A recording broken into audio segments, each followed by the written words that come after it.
देश भर में सीएए कानून लागू हो गया है। संसद के दोनों सदनों से सीएए 11 दिसंबर 2019 को पारित किया गया था।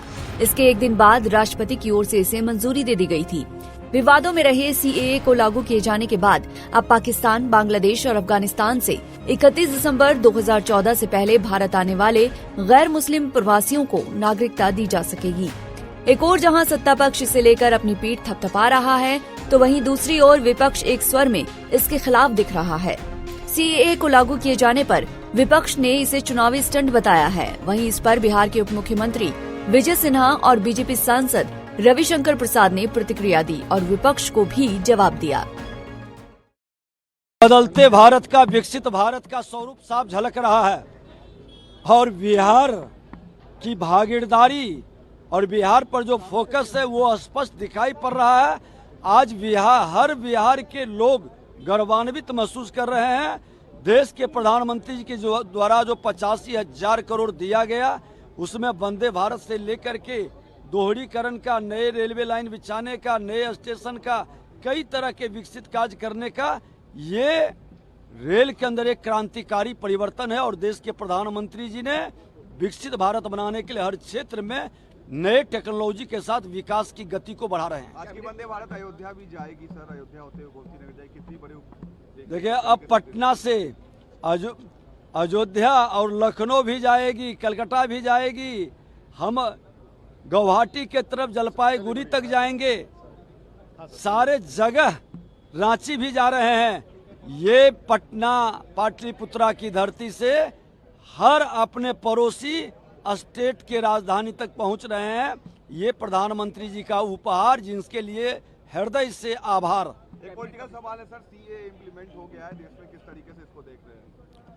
देखिए, ये भारत के लिए, भारत की संस्कृति और भारत का जो विरासत था, वसुधैव कुटुंबकम का, जो भी शरणार्थी अल्पसंख्यक दूसरे कंट्री से भारत में आकर के जो बिना नागरिकता के जिंदगी जी रहे थे, उसको नागरिकता प्रदान किया गया है। हर भारत के लिए गौरव का विषय है कि वसुधैव कुटुंबकम का भाव हमने उसको नागरिकता प्रदान करके किए हैं और इसमें किसी को आपत्ति नहीं है। देश के प्रधानमंत्री जी, भारत सरकार ने एक अच्छा पहल, एक अच्छा कदम सीए के माध्यम से उठाया है और इसको कोई रोक भी नहीं पाएगा, क्योंकि नागरिकता देना देश के प्रधानमंत्री भारत सरकार की, केंद्र सरकार की जिम्मेवारी है। राज्य सरकार की कोई भूमिका नहीं है और राज्य सरकार इसका विरोध करके भ्रम फैलाने का प्रयास न करे, उसके छोटे हृदय का प्रकटीकरण है। बिहार में कब तक कैबिनेट एक्सपेंशन हो जाएगा सर? बहुत जल्द। देखिए, ऐसा है, आज ऐतिहासिक दिन है। वंदे भारत 10 चली है। हमें पटना के लिए सबसे संतोष का विषय है कि पटना से वंदे भारत अयोध्या जा रही है। लेकिन बड़ी बात है, देश के औद्योगिक क्रांतिकारी परिवर्तन के लिए जो फ्रेट कॉरिडोर, डेडिकेटेड कॉरिडोर, जो सस्ती दर पर दवा और लोकल फॉर वोकल, तो रेलवे के माध्यम से देश का विकास कैसे हो, ये प्रधानमंत्री ने बात कही है। तो उनका बहुत ही अभिनंदन, उनको बहुत ही हम प्रणाम करते हैं। देश की चिंता की, बिहार की भी चिंता की, वो तो कर ही रहे हैं। 3 यात्राओं में लाखों करोड़ रुपए की सौगात बिहार को दे चुके हैं, तो उनका बहुत बहुत धन्यवाद। मुझे एक बात सिर्फ और कहनी है, सीएए का नियम बन गया है।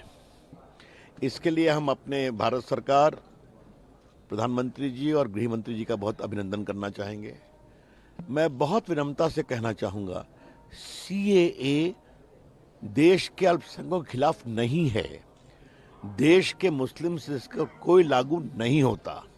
इसका एक और एकमात्र उद्देश्य है, जो पड़ोसी देशों में पीड़ित हिंदू हैं, पारसी हैं, सिख हैं, बुद्धिस्ट हैं, जैन्स हैं, वो भारत में आए तो उनको सहूलियत मिले, ये उसी के लिए। कांग्रेस पार्टी कह रही है सरकार पोलराइजेशन करना चाहती है, अब कांग्रेस पार्टी से और क्या कहा जाए भाई, वो तो ऐसे ही सफाया हो रहा है, तो थोड़ा दम धरें। धन्यवाद।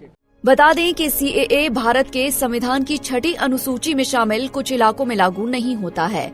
नए कानून के मुताबिक सीएए को उन सभी पूर्वोत्तर राज्यों में लागू नहीं किया जाएगा जहां देश के अन्य हिस्सों में रहने वाले लोगों को यात्रा के लिए इनर लाइन परमिट यानी आईएलपी की जरूरत होती है। ये आईएलपी अरुणाचल प्रदेश, नागालैंड, मिजोरम और मणिपुर में लागू है। इस कानून के लागू होने के बाद दूसरे देश से आए मुस्लिम समुदाय के लोगों को इस कानून के तहत नागरिकता नहीं दी जा सकती। CAA के लिए अप्लाई करने की पूरी प्रक्रिया ऑनलाइन होगी।